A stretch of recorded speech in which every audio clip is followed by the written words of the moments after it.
Hezké středeční odpoledne, vítám vás u Q&A live streamu, kde se podíváme na to, jak se dařilo Accolade Industrial Fundu v roce 2024 a hlavně, co ho čeká v roce 2025. 182 milionů eur nových akvizicích, přes 2 miliony metrů čtverečních v portfoliu, roční výnos 8,35% v korunové třídě.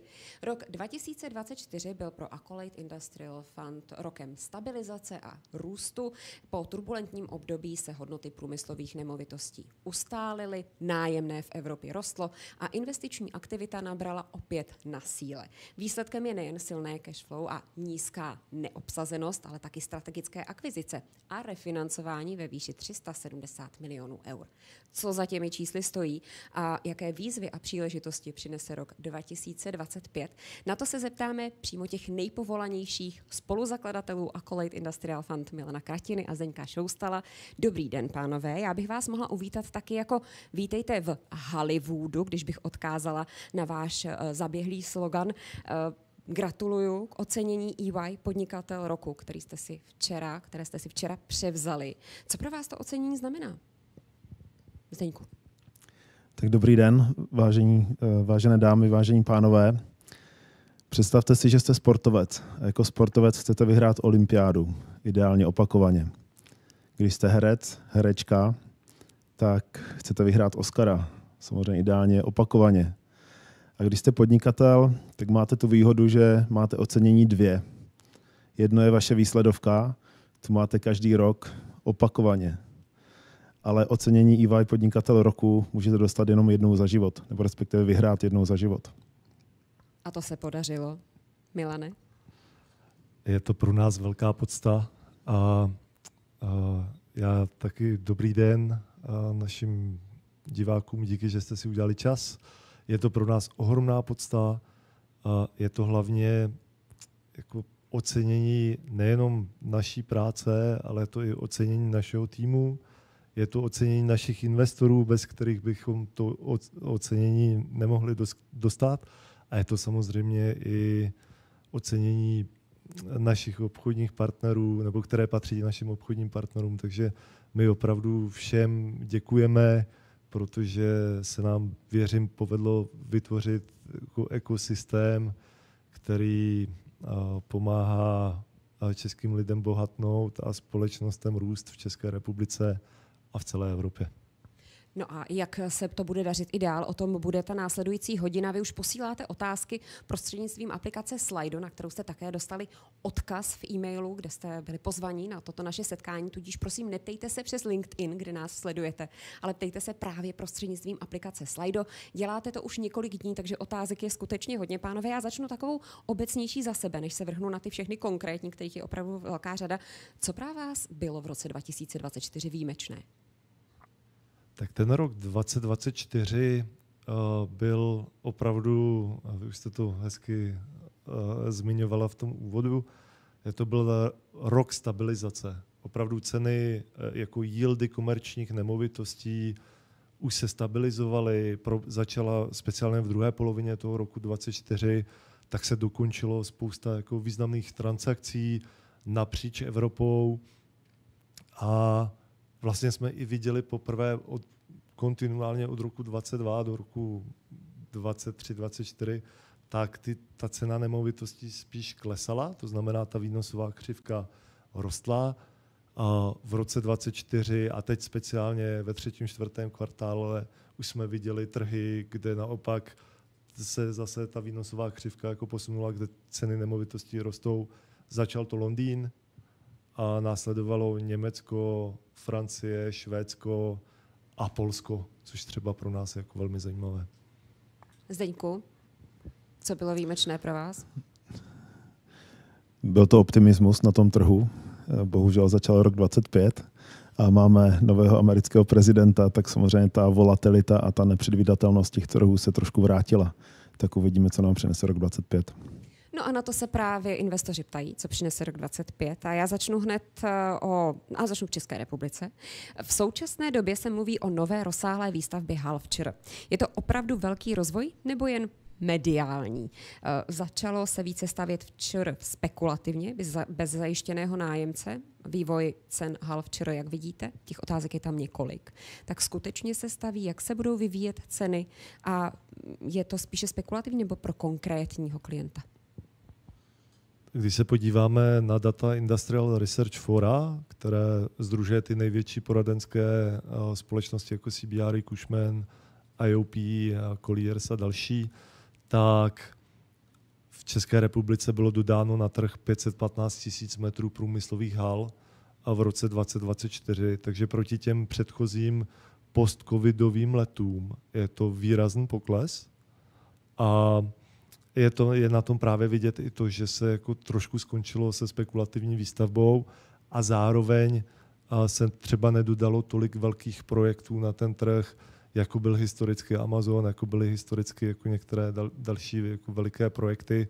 Takže pro nás tohle je jako sklidnění, zkonzervativnění, což my máme rádi, protože prostě ta spirála spekulativní výstavby, která vždycky, když je party, najednou si každý jako řekne, jo, průmyslové haly to jede, my to chceme dělat taky, a pak to nekončí úplně vždycky dobře, takže za nás vlastně to sklidnění trhu, to, že se staví opravdu jako výrazně pro konkrétní klienty, tak je i pro fond jako velmi dobré, že tam nevzniká volatilita.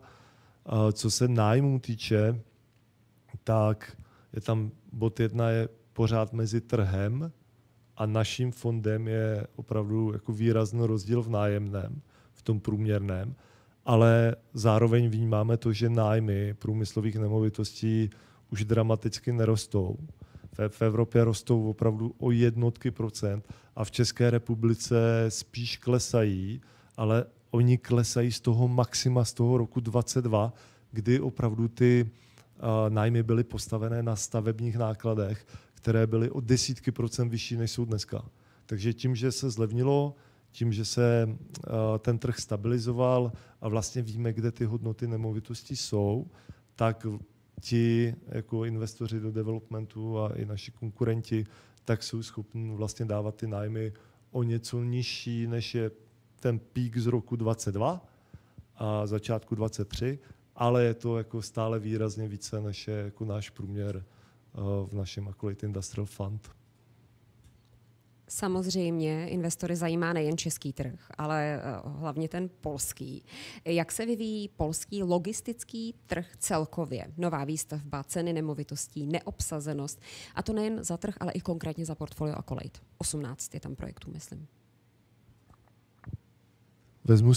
Vezmu si ještě polský trh zase proti tomu vrcholu, tak klesl o 50%. Jo, to znamená, loni se dodalo něco kolem 2 milionů metrů hal, 2,3–2,4 milionu. A míra neobsazenosti je tam vyšší než v České republice, ale loni klesala. Dneska jsme kolem 7% v Polsku.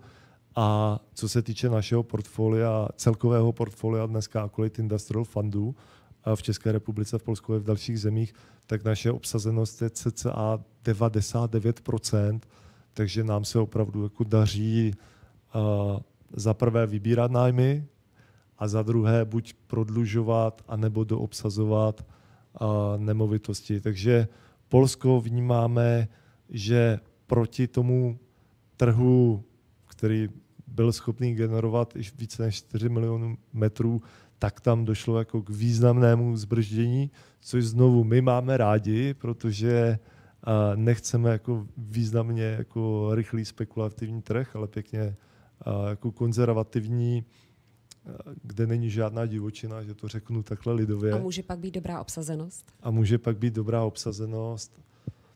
A věřím tomu, že Polsko dále poroste pořád, a to je jako důležitý i s touto brzdou, je Polsko, co se týče poptávky, druhý největší trh nejenom v EU, ale v EU a UK.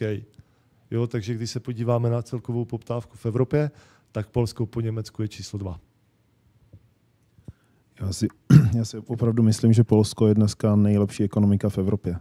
Mají rozumné mzdy, rozumnou regulaci, rychle povolujou, mají silnou armádu, zainvestovanou armádu, do které pravidelně investují, takže je nečeká žádný skok ve státním rozpočtu. Takže opravdu věřím, tady z tohoto úhlu pohledu vlastně Polsku věřím čím dál víc. Česká republika je určitě konzervativní trh od povolování, žádný dramatický skoky bych tady neočekával. A tak, jak Milan zmínil, prostě my chceme být konzervativní fond, jako mít prostě přiměřený výsledky co nejdýl, takže nám vyhovuje trh, kdy není spekulativní výstavba, nejsou velký výkyvy v čemkoliv. Jo, a to je vlastně to, když jsou všichni opatrní a nikdo nestaví spekulativně. Obecně český trh je v tomhle velmi těžký. Je vůbec ještě kde stavět? Je vůbec kde možná se poohlížet po akvizicích? Tak akvizice v České republice opravdu, pokud si nevytvoříte tu vlastní budoucí, tomu říkáme hezkým českým slovem, pipeline projektů, ty budoucí investiční příležitosti, tak je to jako velmi složité, protože ten český trh je konsolidovaný, zároveň ty výnosy jsou velmi konzervativní, jo, kdy teď se to rozevřelo mezi českým prime yieldem a polským prime yieldem jsou skoro 2%, 200 bipsů, což je jako výrazný rozdíl, takže i proto my třeba v roce 2024 jsme do našeho fondu akvírovali výrazně víc jako nemovitostí z Polska, kde ten výnos je vyšší, a k tomu jsme dávali jako jenom několik nemovitostí, jako méně z těch konzervativnějších trhů, abychom dokázali těm investorům našim i sami sobě přinášet ten jako výnos, který dlouhodobě slibujeme. Ono určitě taky nejde stavět do nekonečna. Jo, někdy mi přijde, že na tom trhu je takový mýtus, že zastavíme halama úplně všechno, ale těch brzd je tam několik. Samozřejmě musí být poptávka, ale ta poptávka je hodně limitovaná human resources, prostě zdrojema lidí. A ty prostě nejsou. Jo, při nezaměstnanosti 2-3% prostě nemáte zaměstnance, takže dovést nového investora znamená, že někoho z toho trhu budete muset vytlačit, to znamená přeplatit a dávat vyšší mzdy. A to prostě není úplně jednoduchý. Právě výnosy samozřejmě zajímají investory. Tak jak vidíte vývoj nemovitostního trhu ve spojitosti s výnosy fondu? Vidíme ho optimisticky. Samozřejmě to, co zmiňoval Zdeněk na začátku, ta doba nejistoty s novou americkou administrativou se prodlužuje. Na druhou stranu to může být opravdu, a to je to, co věřím trošku já, a že to bude pro Evropu jako katarze, prostě těch budíků, který tady zvoní, je tolik, že fakt věřím, že Evropa se stane sama jako znovu globálním hráčem. Tou silnou Evropou. Tou silnou Evropou čeká nás dlouhá cesta, ale ten trh, abych se vrátil k otázce, vidíme transakce, které se dějou, vidíme největší vlastníky nemovitostí na světě, kteří si kupují nemovitosti v České republice i ve střední Evropě. Vnímáme nějakou opravdu jako nějakou výkonnost, jako restrukturalizaci průmyslu částečně, takže poptávky jsou. Věříme tomu, že ten rok 2025 opravdu za mě bude jako stabilní rok, kdy nečekáme dramatické propady cen nemovitostí. Naopak spíš ten cyklus se otáčí, že ty ceny nemovitostí mohou i růst, na což samozřejmě my ale nechceme spoléhat. A pro nás to nejdůležitější stále je, aby naši nájemci platili svoje nájmy a abychom obsazenost těch hal měli co nejvyšší. Jak je na tom aktuálně vývoj oceňování nemovitostí? Myslíte si, že letos k nějakým výraznějším změnám docházet už nebude? My jsme se bavili o stabilizaci, ale... Tak já myslím, že na tu otázku odpověděl teďka Milan, že my už neočekáváme, že by to mělo dramatický růst cena těch nemovitostí, zejména v souvislosti s tím, jak teďka Amerika zavádí cla na spoustu zboží, tak já si myslím, že to trošku vytvoří nějaký inflační tlaky a tím pádem bych ani neočekával dramatický pokles úrokových sazeb, který by samozřejmě zvyšovaly cenu těch nemovitostí. V Americe se dokonce mluví o možné nutnosti zvyšovat úrokové sazby právě kvůli tlaku inflačnímu. Nicméně v Evropě, když se ještě chviličku zdržím u toho tématu, tarifů, cel, tak nenahrává to naopak evropskému sektoru průmyslových nemovitostí, kdy bude zřejmý tlak na to vyrábět v Evropě? Uvidíme. Zase už jsme to tady diskutujeme to vlastně od covidu, ten nearshoring a friendshoring, to, že je tady tlak na to, abychom vyráběli více v Evropě, to opravdu je, ale je selektivní. Jo, vidíme to automotiv, ano, farmacie, ano, výroba zbraní, ano, a máme i průmysly, kterých se to netýká. Textilní průmysl, ne, dovoz surovin, obecně je pořád vysoký a když se podíváme na to, jak rostou přístavy v Evropě, tak drtivá většina přístavů v Evropě roste a zvyšuje ty svoje kapacity, takže ona je to opravdu jako kombinace, částečně jako globální obchod, částečně nearshoring, větší bezpečnost, ale ta selektivnost tam je. Tak další trh. A Zdeňku? Ne, já to chci slyšet. Tak selským rozumem určitě by se mohla Evropa probrat a začít vyrábět co nejvíc zboží v rámci Evropy. To určitě dává smysl.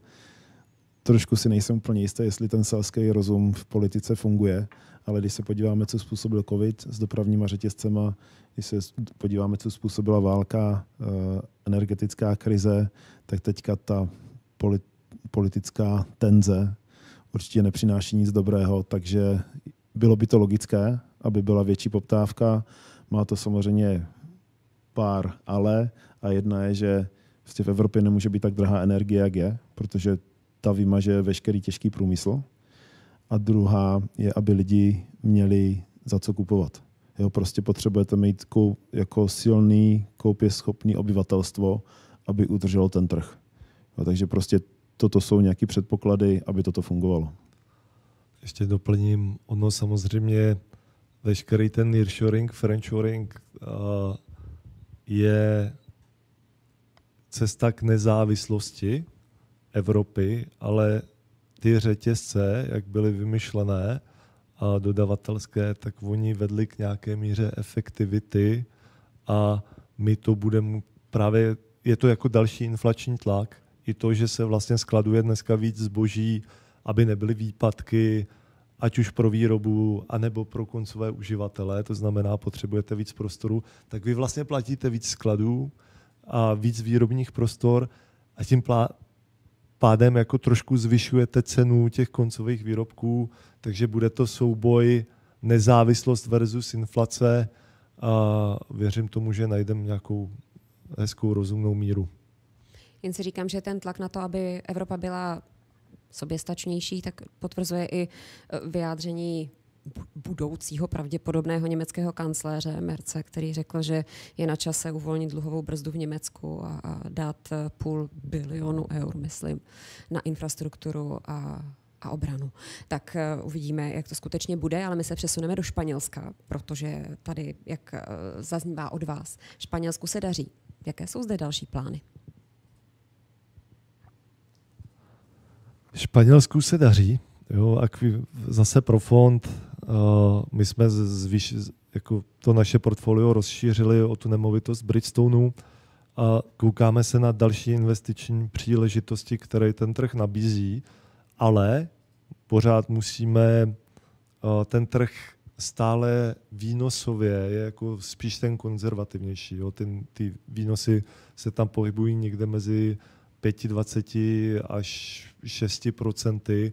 A proto, abychom mohli jako akvírovat více nemovitostí třeba ve Španělsku, tak samozřejmě musíme zase, abychom měli ten dlouhodobý výnos pro naše investory atraktivní, tak musíme růst i na těch trzích, jako je třeba Polsko a Slovensko, kde ty yieldy jsou vyšší. Takže Španělsko, na tom trhu se aktivně koukáme po nových akvizicích. Může se stát, že letos nějaká akvizice přijde, ale uvidíme. Jo, určitě pro nás je důležité najít další trhy. Jo, když se podíváte na strukturu aktiv, tak nejvíc je Polsko, Česká republika a ostatní země tvoří opravdu velmi malý procento.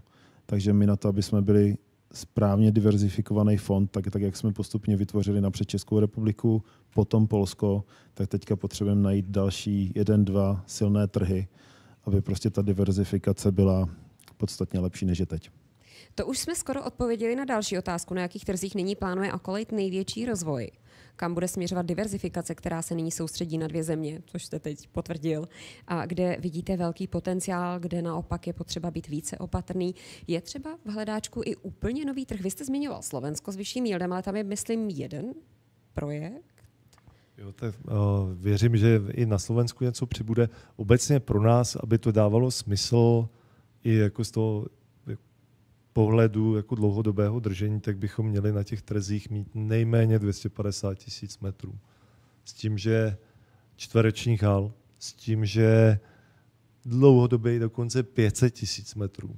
Jo, aby byli s nějakým jako signifikantnějším hráčem. Takže tím naznačujete, že Slovensko poroste, Německo.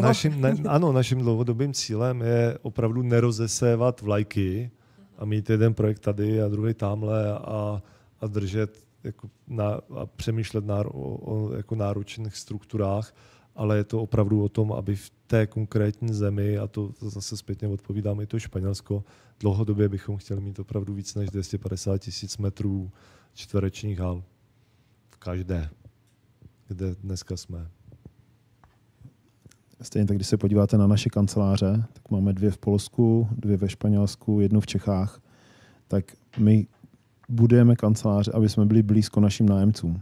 Je to trošku určitě dražší, než kdyby jsme to dělali přes externisty, ale myslíme si, že je to důležitý být blízko. A když už tu kancelář vybudujete, tak ji potřebujete vybudovat ten objem, aby se zaplatilo.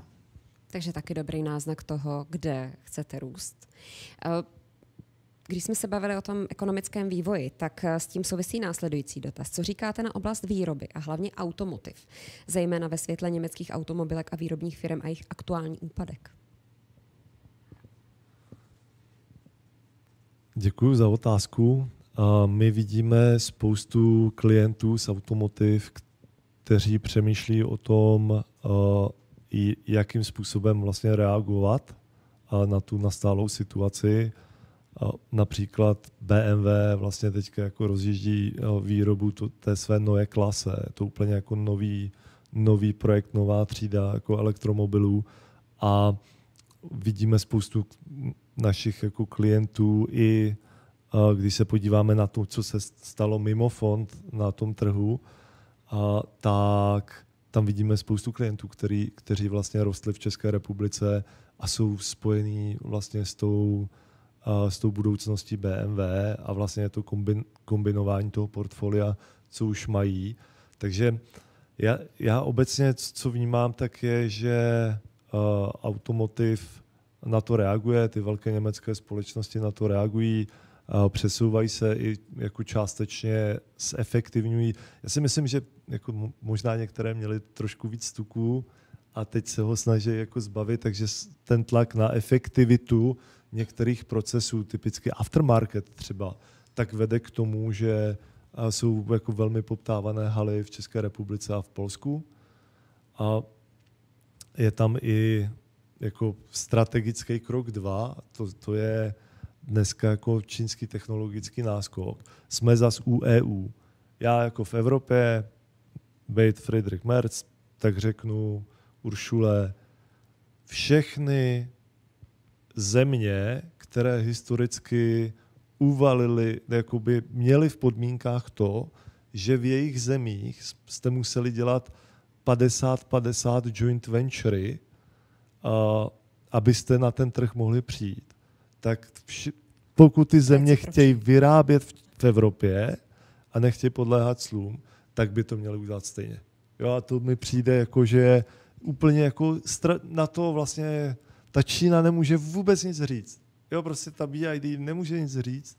Prostě takhle to bylo, na nikoho jiného se to nestahuje, takže teď jsme v takové jako filozofické, ale obecně já nejsem až tak skeptický k Němcům, protože když se máme spoustu německých bank a bavíme se s německými bankéři, tak oni opravdu to jako vnímají a zase uvidíme, jsou vlny a věřím tomu, že ta reakce evropského průmyslu bude adekvátní. Tak já myslím, že se můžeme shodnout na tom, že autama jezdit budeme, že nezmizí, jo, za prvé. Otázkou je, jestli budou elektrický, nebo budou na benzín, nebo budou na nějaký jiný pohon. A pak je tam ještě jeden aspekt, a to si myslím, že určitě car sharing anebo autonomní auta, když přijdou, tak si možná, že vám bude trošku jako jedno, jaký auto přijede. Jo, tak jak dneska, když si objednáváte taxík, tak na Uberu si nevyberete BMW nebo Škodovku. Prostě přijede auto a jste rádi, že jedete. Jo, takže ten automobilový sektor určitě bude procházet nějakýma změnama. Někde je zvládne, někde je nezvládne. V našem portfoliu automotiv je zastoupený velmi málo. Jestli se nepletu, to nebude ani 8%. No, je to pod 10%, přesně tak. Jo. Za prvé. Za druhé, i když se díváte na ten automotiv, tak se musíte dívat, co to je za výrobce. Prostě pokud je to někdo, kdo vyrábí spalovací motory, tak je to trošku něco jiného, než ten, kdo vyrábí koberečky, nárazníky, brzdy. Jo, to jsou všechno. Světla. Jo. Jsou prostě díly, které budou pro oba dva, respektive všechny tři ty sektory, ať je to car sharing, nebo je to prostě elektroauto. Takže to je druhá věc, na co je potřeba se dívat. Pak samozřejmě to negativum je, že evropský trh jako visí na automotivu, takže to, že my to nemáme v portfoliu, ještě neznamená, že krize automobilového průmyslu by neovlivnila celé naše portfolio. To říkáme otevřeně. A pak je to otázka, jestli budou ty auta čínský vyráběny v Evropě nebo německý.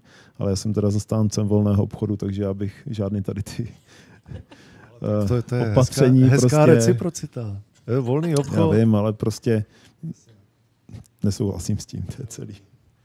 Ještě k tomu řeknu poslední bod a to je, když se podíváme na statistiky zase trhu Česká republika, Polsko, tak průmysl byl velmi zastoupen v roce 2024 a samozřejmě největší podíl byl automotiv.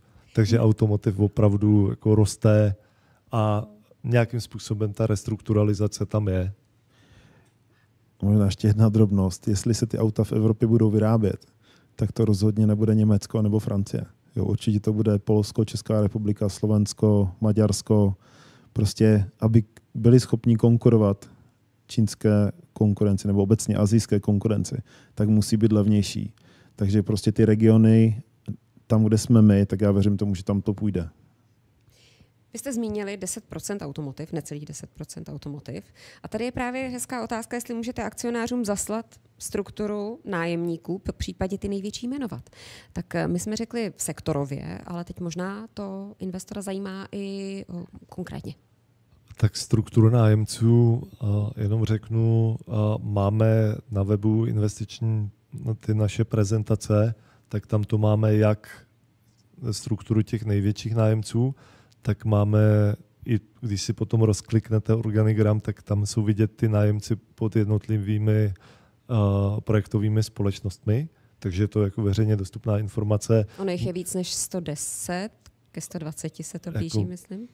Největšími našimi nájemci, tak z oboru e-commerce je to Amazon, z oboru, který je v tom pásmu někde mezi 5 a 7%, pak ti ostatní nájemci už jsou většinově pod 5%, mezi, řeknu, těma 2 až 5%, tak najdeme tam z výrobců Kion, což v našich halách vyrábějí ještěrky, vysokozdvižné vozíky Linde Styl, dále mají Fenwick a Bauli a mají ještě výrobce automatických jako dopravníků, přepravníků a systémů Dematic. To všechno patří pod Kion. U nás mají 3 haly, 81 000 metrů. Z Omnichannel, jakoby e-commerce a klasického retailu, taky naším největším nájemcem společnost Chibo. Z klasických logistů jsou to typicky DHL Ráben, takže máme prostě haly narvané Nutellou, protože Ráben dělá rodinu Ferrero, moje oblíbená replika, protože hala narvaná Nutellou je prostě sladká hala, to víme. A DHL dělá třeba Estée Lauder v našich halách A jste zase voňavá. To je zase pro vás, i pro nás. Kluky, holky. Jakoby čokoláda nebyla pro nás. Ano, jako přesně tak. A z toho klasického jako doručování, což je segment, který hodně vyrostl, tak z těch největších nájemců tam je InPost, zase do něj investuje významná česká společnost, že jo? A to je opravdu zase jeden z našich jako dneska jako největších nájemců z klasického retailu. Naopak, ještě řeknu teda v tomhle sektoru doručování, je tam InPost, je tam FedEx, je tam DHL Express typicky, a DPD. A poslední zajímavým jako sektorem je úplně ten klasický retail, kdy největším v tomhle sektoru je klasický potravinář Aldi, který máme v Polsku u Bydgoště více než 40 000 metrů, takže opravdu jako najdete v těch našich halách, já říkám, to infrastruktura pro podnikání, zrcadlo ekonomiky, takže najdete úplně všechno. Jestli tazatel myslel, že máme expozici na nějakého velkého klienta, tak opravdu největší expozice je na Amazon, 20letá nájemní smlouva na portfoliu, tuším 6%. Jo, takže ta diverzifikace na jednotlivé nájemce je opravdu velká. A myslím si, že jsme dali hezký přehled. Zbytek najdete v zprávách na webu, takže můžete jít opravdu velmi dopodrobna. My se dostáváme do druhé poloviny našeho času. A tak se dostaneme i k finančním otázkám. Za jaká procenta se nyní daří refinancovat úvěry? A haly v České republice také refinancujete v eurech? Tak naše haly financujeme v eurech, protože všechny naše smlouvy jsou v eurech, takže je to eurový produkt. A ta cena toho financování bude někde 3,8, 3,9 až 4,5% teďka. Je tam jako důležitý ten 5letý interest rate swap, který vlastně, řeknu, ta bankovní marže se nezměnila až nějak jako dramaticky proti těm letům 20, 21, 22, ale co se změnilo, že Euribor byl záporný, pak byl 0, to znamená ten 5letý interest rate swap v euru, co po vás banky chtěli, tak historicky jsme ty naše nejlepší transakce byly minus 0,3, minus 0,4 plus marže banky a dneska ten 5letý interest rate swap se pohybuje někde mezi 2,1, 2,5, dneska tuším 2,35, tak je to vždycky ten swap plus ta marže banky a dostáváme se vlastně k těm číslům, který říkal Zdeněk. To, aby si nemysleli lidi, že jste za to dostávali peníze, že ta marže banky tam prostě vždycky to dostala do plusu, samozřejmě, ale teď holt je ten plus trošku vyšší. Investor se ptá, prosím, kdy a kde bude k dispozici zpráva auditora fondu? Výroční zpráva fondu bude k dispozici na webu, tuším na přelomu května a června a samozřejmě součástí té výroční zprávy fondu je i zpráva auditora. Zákonná povinnost je do 36. Takže jsme slyšeli přelom května června, nejpozději do 36. Zdravím, jaké očekáváte roční zhodnocení peněz, úroky v horizontu 3 let? Tak v prvé řadě my neočekáváme úroky, my opravdu očekáváme zhodnocení akcí, protože všichni naši akcionáři jsou akcionáři. A jinak to zhodnocení, my bychom opravdu se chtěli držet těch 7%, co je náš target. A to si myslíme, že to je takový jako strop, co by se měl dát dělat na tom portfoliu, co máme, na těch klientech, co máme. Jo, pokud by to bylo dramaticky víc, tak si myslím, že by to bylo spojeno s nějakou vysokou inflací, která tady byla 2-3 roky zpátky, ale pak by ty výsledky opravdu neměli naši investoři číst, takže hodně vydělali, ale že ta akcie skopírovala inflaci, skopírovala trh. No, když se podíváme, je to i na stránkách, tak 5letý výnos zpětně je nad 11%, ten 3letý je k 6% a za poslední rok to bylo už na začátku zmiňovaných 8,35 na té korunové třídě. Dá se říct, z kolika procent je loňský výnos tvořen vybraným nájemným, přeceněním nemovitostí, po případě ostatními faktory, jestli vůbec jsou nějaké ostatní faktory, které mají vliv na výnos? Tak je to opravdu, když se podíváme na tu strukturu toho 7-8% výnosu i toho loňského, tak je to opravdu aktuální rent plus cirka 2% růst ročního nájmu na tom našem portfoliu, což je víceméně inflace. Jo, a to je to, jak my se jako poměrně jako jednoduše dostáváme do toho rozmezí 7-8% plus minus. A co může jako způsobit to, že by tam byl nějaký jako výrazný výkyv, třeba tak opravdu, kdyby se nám povedlo jako ty nájmy, které dneska jako na fondu máme relativně nízké proti trhu, tak jako dramaticky nebo v desítkách procent zvednout, tak samozřejmě na tom výnosu by to bylo vidět, ale není to něco, co my vnímáme, že bychom jako chtěli slibovat a říkat. My opravdu se snažíme ten projekt nebo tu naši investiční příležitost stavět jako velmi dlouhodobě a konzervativně a opravdu se kloním k tomu, co říká Zdeněk, že se jako opravdu se snažíme být tím stabilním dlouhodobým přístavem a bezpečným přístavem. Možná na začátku tady Milan zmínil to, že vlastně ty naše nájmy v těch halách, co už máme díl, takže jsou trošku nižší, než je ten trh teď. Já jenom pro vysvětlení, prostě ty haly jsme postavili za tehdejší stavební náklady a zároveň jsme si ale zafixovali dlouhý nájemní smlouvy. A ta dlouhá nájemní smlouva vám dává tu stabilitu, ale zároveň, když se ten trh pohne proti vám, tak a je plná obsazenost, jo, tak byste vlastně chtěli vypovědět a uzavřít znovu. Jo. Takže to je to, co nám dává trošku nějaký prostor k tomu růstu. A když se vrátím k těm loňským číslům, tak opravdu gro je nájemný, trochu růst toho nájemného. A samozřejmě nějaké přeceňování jako funguje, ale že to přeceňování může fungovat i tím, že prostě třeba prodloužíte smlouvu na nových podmínkách, nebo si odbytlíte rent free. Nebo jako těch parametrů k tomu přeceňování je tam trošku víc, není to jenom ten trh, to je jedna věc.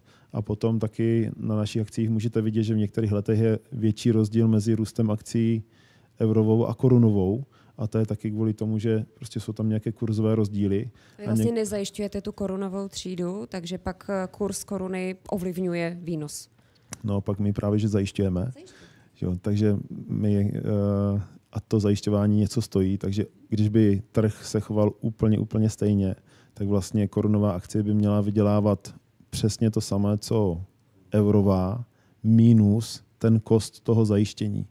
Jo, ale ono se to nedá nikdy udělat jakoby pari pasu. Jo, takže prostě ta otázka se zná od investora se zdá jednoduchá, ale odpověď na ní není zase až tak jednoduchý. Ještě doplním, u toho zajištění, tam my jsme historicky zajišťovali jako 100% nebo skoro 100%.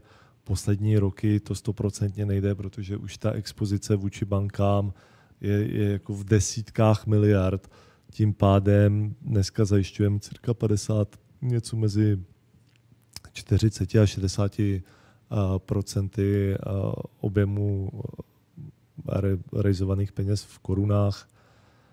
Přecenění je to, tak jak říkal Zdeněk, ještě jako doplním, že opravdu, když zvednete nájem, tak vlastně to je to přecenění, to jako nejdůležitější, ale zase je to přecenění, který vychází z cash flow.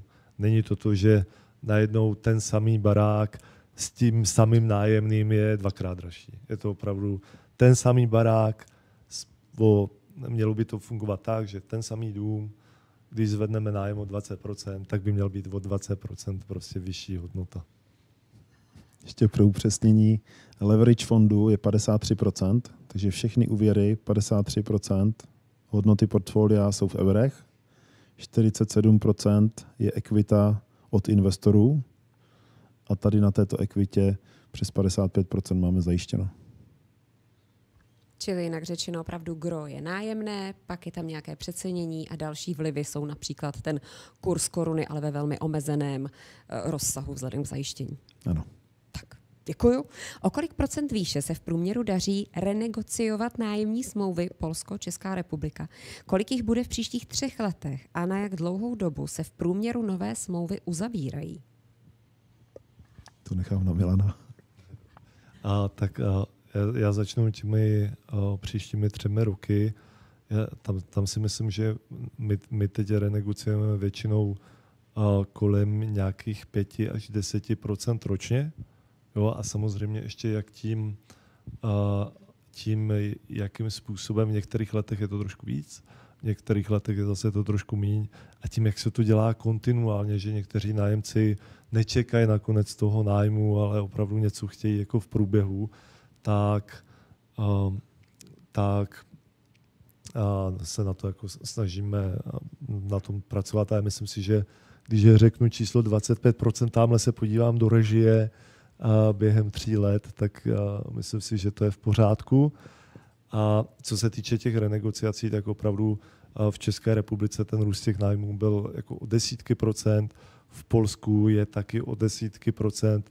Co řešíme občas je to, že historicky jsme vždycky porovnávali ten původní nájem s tím novým nájmem. A ten původní nájem nám někam jakoby vyrostl, tak když si zase řeknu, jak se chová trh v České republice, tak v České republice jsou ty většinou těch, řeknu, 20-30% nad ten už nájem, který narostl. V Polsku ten nájem, který narostl, protože mají 100% inflaci a ta inflace byla veliká v těch posledních třeba, když někdo s námi byl 5 let, tak tam se to jako projevilo třeba výrazně více, takže tam se víc pronajímá jako na tom nájmu, který dneska v těch nemovitostech je. Výrazně se snižují, řeknu, ty takové ty balíčky, typově ty volné měsíce, nějaké kontribuce na fit-outy, takže tam spíš jako výrazně roste to efektivní nájemné. Jo, že to je ještě ten rozdíl mezi tím headline rentem a efektivním rentem. Zbyde. A tam zase se bavíme o tom, že to je prostě někde mezi 20 a 50% na efektivním nájemném proti tomu původnímu nájmu. Na jak dlouho tam ještě bylo? Na jak dlouho, to je ta poslední. Většinou se pohybujeme mezi 3 a 7 lety. Jo, ty prolongace samozřejmě u výrobních společností jsou většinou delší, zase u těch jako logistických jsou většinou o něco kratší, ale ta 5letá lhůta je jako nejčastější medián. Myslel si 100% inflační doložky, ne 100% inflaci. Pochopili jsme, že na 100% smluv jsou inflační doložky. Ne, v Polsku. V Polsku? Jo, a to je o celou market inflaci. standard, jenom aby si někdo nemyslel, že v Polsku je 100% inflace. Ne. Ano, děkujeme za upřesnění.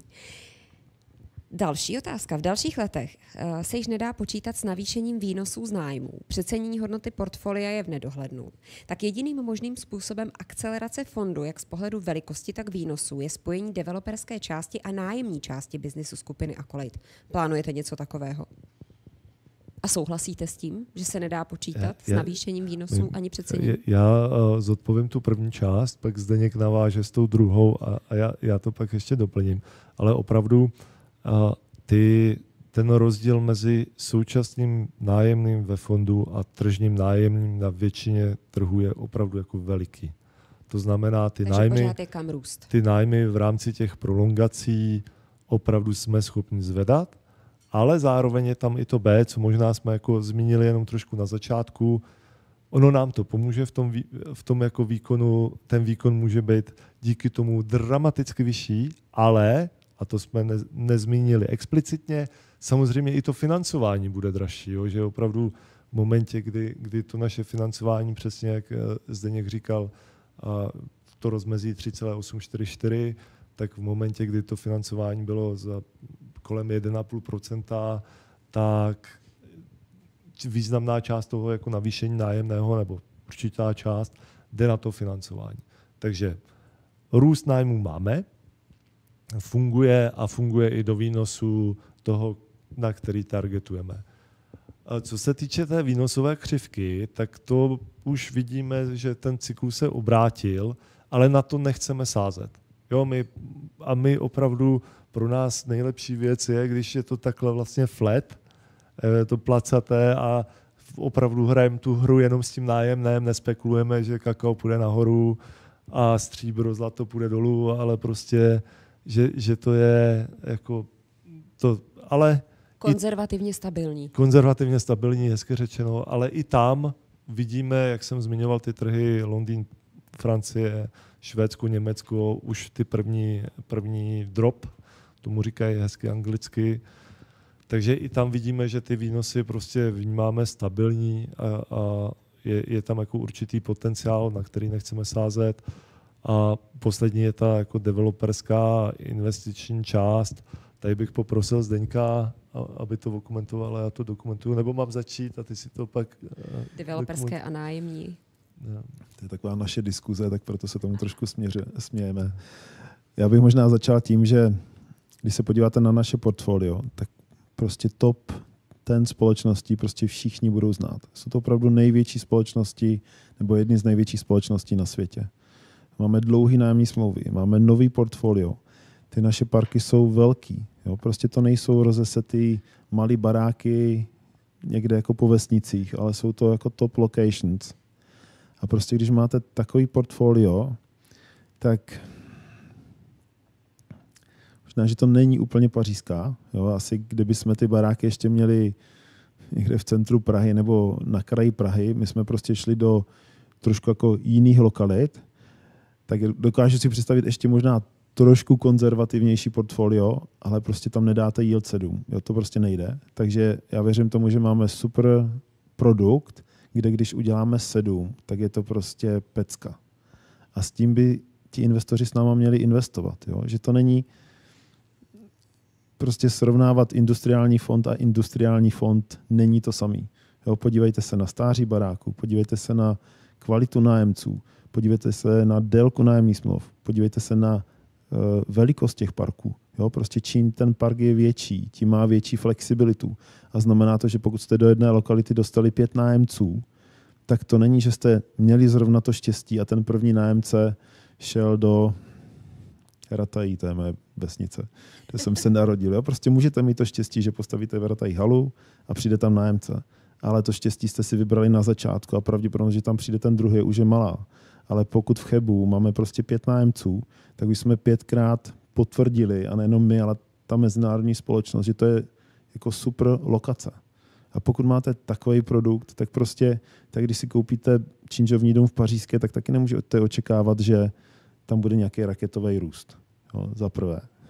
Za druhé, development. Jak tomu jenom možná, protože Zdeňku, vy jste zmiňoval, že máte nové portfolio. Ona je tady otázka, jaká je v průměru životnost hal, po kolika letech výstavby je potřeba nějaká zásadní finanční oprava, rekonstrukce, vydávají se peníze pak najednou, nebo se tvoří postupně forma fondu oprav. Tak jenom jestli dokážeme velmi stručně na to odpovědět, protože máme posledních 13 minut. Pardon. Ale Calpexy si zapamatujeme. Vrátíme se k tomu developmentu. Jestli dovolíte, tak prostě development má trošku jako jiný riziko. Takže pokud investujete do developerského fondu, tak můžete očekávat vyšší výnosy, ale opravdu jsou s tím spojený jiný rizika. A my to víme, protože stavíme. A samozřejmě těch průšvihů, o kterých si nikdo nevšimnul, protože ty byly v našich knihách a museli jsme si je vyřešit, tak prostě byly a prostě jsou s tím přirozeně spojený. Jo, jsou developerský projekt, nebo je ta developerská část, kde prostě jsme nevydělali vůbec nic, protože prostě se natáhla, nebo tam byly dražší stavební náklady, nebo prostě něco se nám vysypalo. Dokonce nám jednou zkrachoval nájemce v průběhu výstavby. Jo, takže prostě je to jiný riziko, než to, co máme my. Jinak řečeno, vzkazujete, to nechcete, to spojení. Jestli to někdo prostě chce, super, já jenom říkám, má s tím spojený trošku jako jiný riziko. Za prvé. Za druhé, my určitě máme ambice, aby náš fond dostal investiční rating a s tím je spojeno, že ten investiční rating můžete dostat jenom, když máte nějaký minimální podíl developmentu. A ten podíl bude třeba 10, jestli 20%, si myslím, že už by bylo moc. Jo, a ten investiční rating, to je prostě něco, co si mezinárodní investoři nějak mezi sebou odsouhlasili na základě dlouhých zkušeností, že prostě to je zdravý podíl developmentu. Takže tím chci říct, že i kdybychom z nějakého důvodu dělali development v našem fondu, tak to bude opravdu jenom tady v této malé části a ta nebude mít dramatický vliv na to, na tu výnosnost toho fondu. Jo, to prostě nezmění ten mindset, nebo nezmění ten narrativ toho fondu. Tak já k tomu vložím honem ještě jinou otázku, Kapek si chvilku zapomeňme. Kdy uvidíme Accolade IPO? Tak já ještě teda doplním tady tak já si ty otázky můžu vůbec nechat, že jo? Jo. Ne, jenom jako to opravdu vnímám to. My jsme, ta naše úplně původní idea byla, že ten náš fond to bude investovat do pozemků, investovat do výstavby, dlouhodobě držet a investoři nás tím jako poslali tehdy k šípku. Teď to nějakým způsobem funguje, ale když se podíváte opravdu na po tom boomu, po post-covidovém 2021-2022, tak pokud nemáte jako vystartovala do průmyslového developmentu spousta jako skupin, ale pokud nemáte to know-how, tak jako to nebyla úplně jako optimální doba. Já ještě doplním, že na fondu v nějaký malý míře, například teďka jako expanduje Kion, kdy spojujeme ty dvě nemovitosti Kionu do jedné haly, tak to je třeba development fondu, kde má fond jako hezkou marži. A vnímáme, že opravdu jako nějaká míra toho a speciálně v dotváření těch parků, developmentu tam být může být opravdu jako maximální je jenom v tom rozmezí, co jsme tady si říkali, že ten investment grade, ten investiční rating je opravdu něco, co nás společně s našimi investory zase jako kopne směrem jako k dalším potenciálně levnějším penězům. A děkuju. A IPO? A IPO teďka. Tak IPO je zase téma, o kterém se Zdeňkem trošku bavíme. Zdeněk já si to vezme. Pomůžu. Já myslím, že tam ještě nejsme. Jo, prostě, že nejsme tak daleko, aby toto bylo téma. Takže já neříkám, že někdy, never say never, a určitě jako by to bylo super, ale rozhodně si nemyslím, že tam jsme. Ani velikostí, ani prostě tou diverzifikací na ty země, co už jsme tady zmínili, takže to teďka určitě není téma. Jenom řeknu, IPO děláme každý kvartál, takový malý. Každý kvartál je úpis do fondů a když se jako podíváte, co tomu předchází, jak se zavírají knihy, jak se valuje, tak je to takový malý IPO, tak kdokoliv si chce koupit akcie Accolade Industrial Fund, tak teď do kamery můžete. Každý čtvrt rok určitě můžete. A vlastně já říkám, že Accolade je taková republika, taková vlastně neoficiálně veřejně obchodovaná společnost, ale z 3,5 tisíce akcionáři téměř. Si myslím, že jsme opravdu veřejná věc, přesně tak. A i proto na začátku bylo to poděkování nejenom pro náš tým, obchodní partnery, ale opravdu ty akcionáře, protože my jsme v tom všichni spolu. A teď se dostanu k těm Capexům.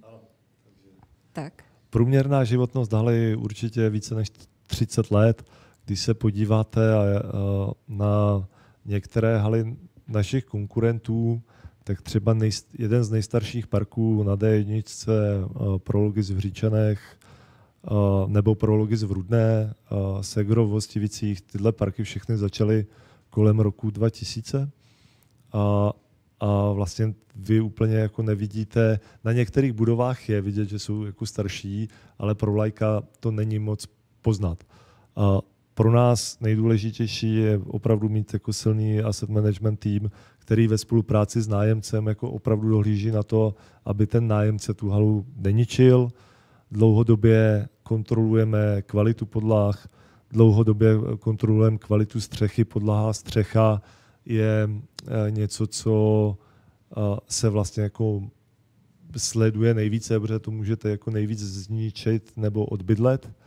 A samozřejmě jsou tam jako další technologie, ty naše nemovitosti mají capexový plán, ale ty capexy ve srovnání s ostatními částmi jako a ostatními komerčními nemovitostmi Čili je fond oprav?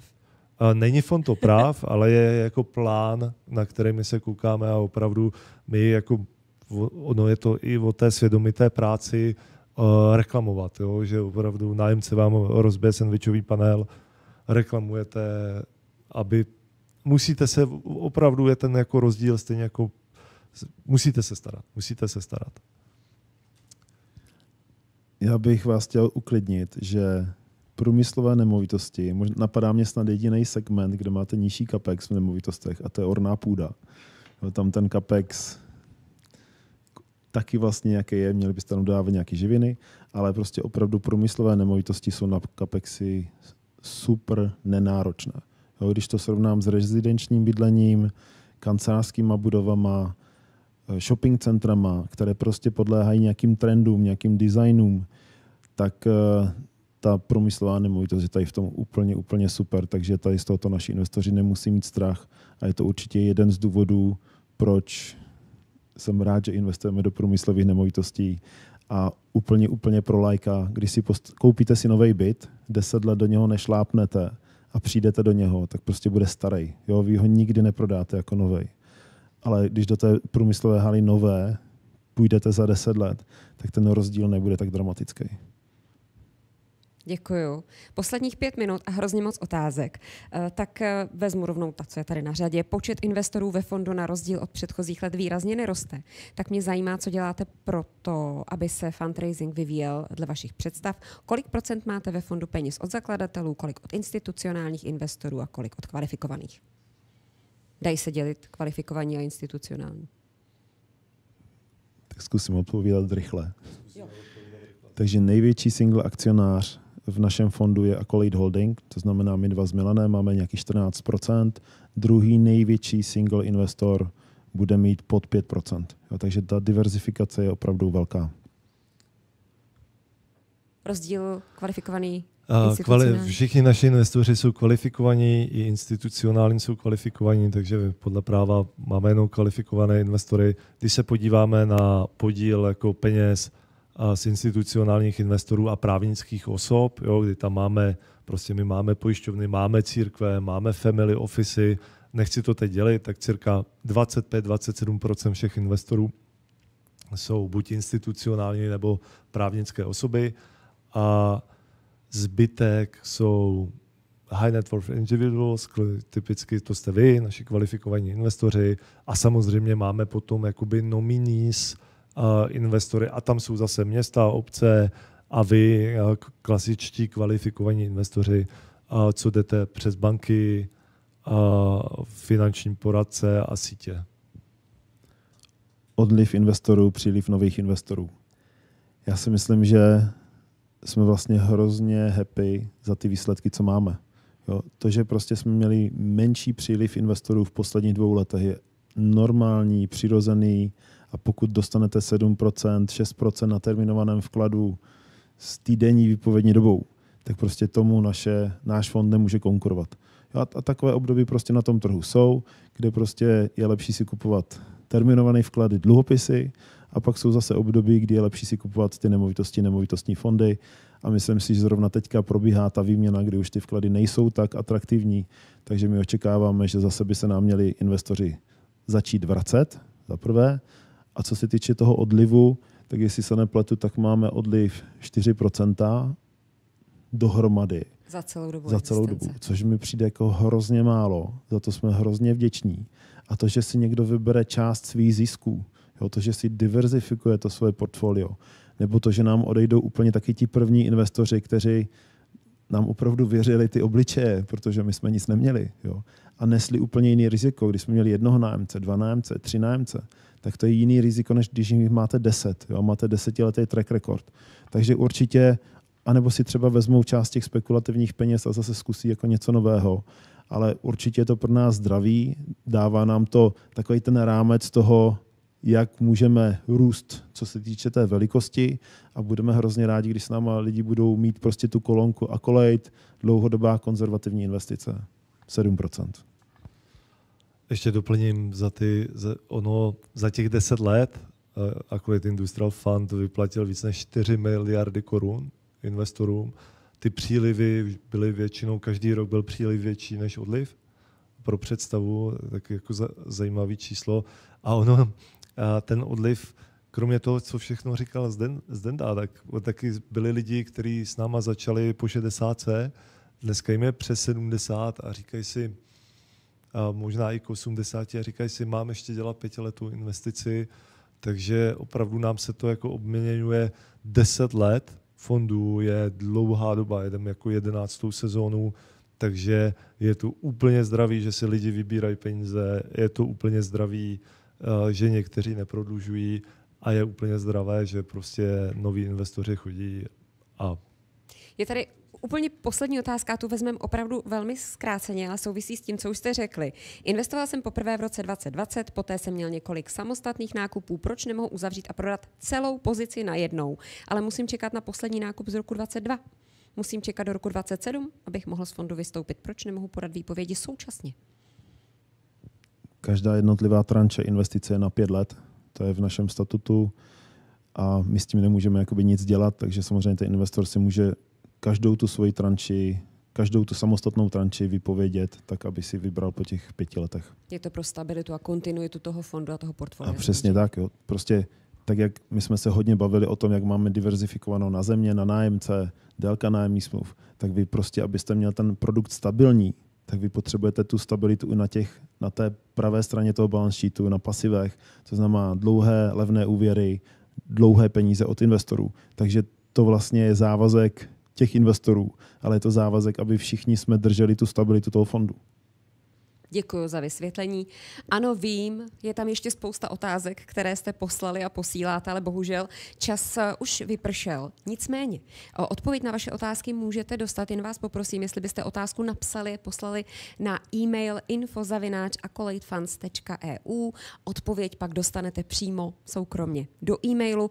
A pánové, ještě něco na závěr, na co jsme zapomněli? Tak my děkujeme. My opravdu vážíme si našich investorů, dlouhodobých investorů. Věříme, že jsme na začátku té naší společné cesty s 2 miliony metrů. Už se řadíme někam na konec první ligy evropských komerčních fondů a věříme, že to společně ještě jako vytáhneme výše a opravdu děkujeme, že jste s námi a budeme rádi, když s námi budete investovat dál. Zdeňku? Neřekl bych to líp než Milan, takže děkujeme za váš dnešní čas, za to, že jste s náma a budeme rádi, když to tak bude pokračovat dál. Děkujeme. Milan Kratina, Zdeněk Šoustal a Accolade Industrial Fund Q&A live stream, kde jsme odpovídali na vaše otázky. A jak už jsem říkala, pokud vám odpověď chybí, napište si o ní ještě jednou. Zopakuji e-mail info@accoladefunds.eu. A já vám přeju, ať se vám daří, ať už v investicích, práci nebo osobním životě. Hezký den.